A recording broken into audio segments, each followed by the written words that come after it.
राजू अपने माता पिता के साथ एक गांव में रहता था और वो बहुत गरीब थे। राजू के पिताजी रत्ती बेचने का काम करते थे और उससे उनके खाने का जुगाड़ भी बहुत मुश्किल से होता था। इस बात से घर वाले बहुत परेशान रहते थे। राजू पढ़ाई करना चाहता था, लेकिन पैसे नहीं होने की वजह से उसके घर वाले उसे पढ़ाई नहीं करा पा रहे थे।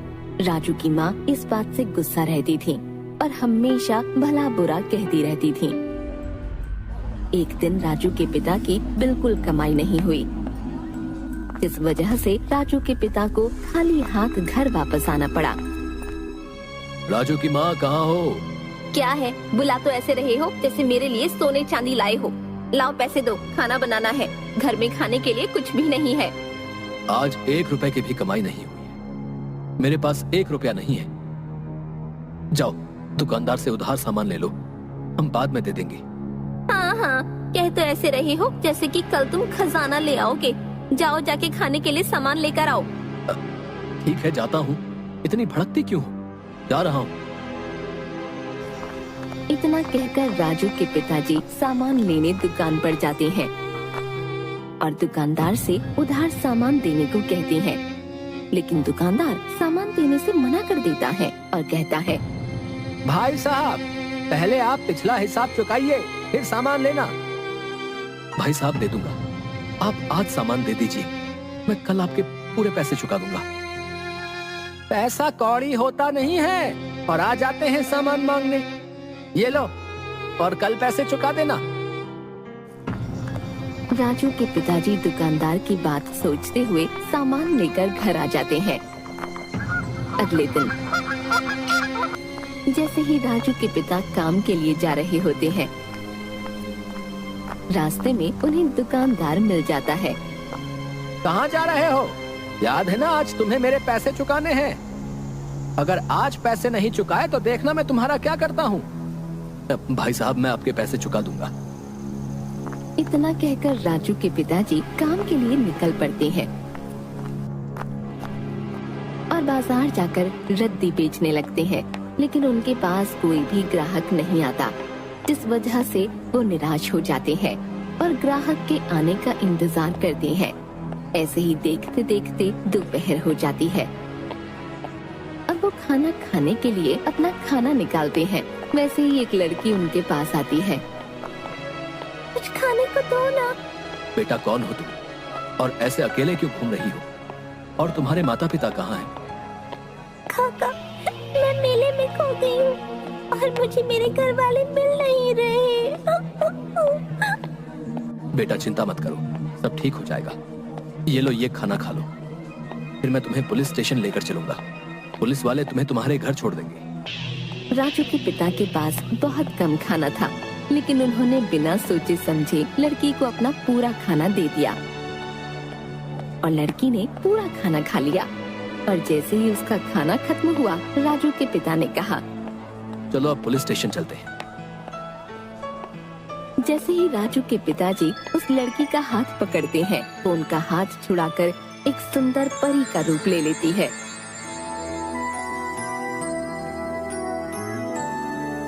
तुम एक बहुत ही ईमानदार और दयावान व्यक्ति हो। खुद भूखा रहकर तुमने मुझे खाना खिलाया और मेरी मदद करने की कोशिश की, जिसे देखकर मैं बहुत खुश हुई। इसलिए मैं तुम्हें ये जादुई किताब दे रही हूँ, इसे कभी अपने से दूर मत करना। और इतना कहकर वो परी वहाँ से उड़ जाती है। उस परी के वहाँ से जाने के बाद जैसे ही राजू के पिताजी किताब खोलते हैं, वैसे ही किताब से एक आवाज आती है, मुझे तुम्हारे बारे में सब पता है। ये सुनकर राजू के पिताजी डर जाते हैं। किताब से दोबारा आवाज आती है, डरो मत, मैं एक जादुई किताब हूँ, मुझे तुम्हारी सारी परेशानी के बारे में पता है। क्या सच में तुम्हें मेरी परेशानी के बारे में पता है? क्या तुम सच में मेरी परेशानी दूर कर सकती हो? हाँ, जैसे ही तुम इस किताब का अगला पेज पलटोगे और बताओगे कि क्या परेशानी है, वैसे ही तुम्हें अपनी परेशानी का हल मिल जाएगा।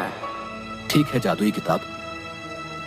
और राजू के पिताजी ने पेज पलटा और और सबसे पहले उन्होंने बोला, ये जादुई किताब मैं दुकानदार के पैसे कैसे लौटाऊं? तुम अपने घर जाओ, वहाँ तुम्हें एक पुराना संदूक मिलेगा। इतना कहकर किताब अपने आप बंद हो गई। राजू के पिताजी किताब में लिखी बातों को सोचते हुए घर पहुँचते हैं और संदूक को खोजने लगते हैं, लेकिन उसे कहीं भी संदूक नहीं मिला।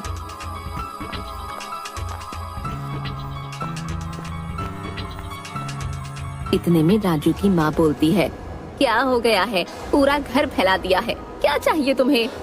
तुमने अपने घर में कहीं पुराना संदूक देखा है? पुराना संदूक? पुराना संदूक तो अपने यहाँ एक ही है, जो तुम्हारी माँ का है। कहाँ कहाँ है वो? देखो, वो रहा अलमारी पर। राजू के पिताजी ने वो संदूक उतारा और उसे खोला तो देखा उसमें पैसे रखे हुए थे। ये देख दोनों पति पत्नी बहुत खुश हुए। राजू के पिता ने तुरंत पैसे लिए और दुकानदार के पास गए। ये लो तुम्हारे पैसे, बोला था ना आज दे दूंगा तुम्हारे पैसे। हाँ लाओ लाओ। और दुकानदार को पैसे देकर वो घर आ गए।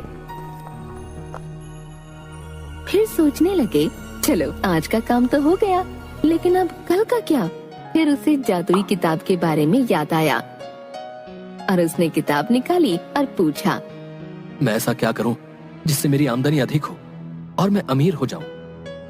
तुम्हारे पास जो पैसे बचे हैं उनसे तुम एक दुधारू गाय ले आओ, उससे तुम्हारी आमदनी दुगनी हो जाएगी। राजू के पिता अगले ही दिन बाजार जाते हैं और गाय खरीदकर घर ले आते हैं और उसका दूध बाजार में बेचने लगते हैं और धीरे धीरे उनकी हालत पहले से ठीक हो जाती है और आमदनी भी अधिक हो जाती है और एक एक करके वो बहुत सारी गायें खरीद लेते हैं, जिससे वो बहुत अमीर हो जाते हैं।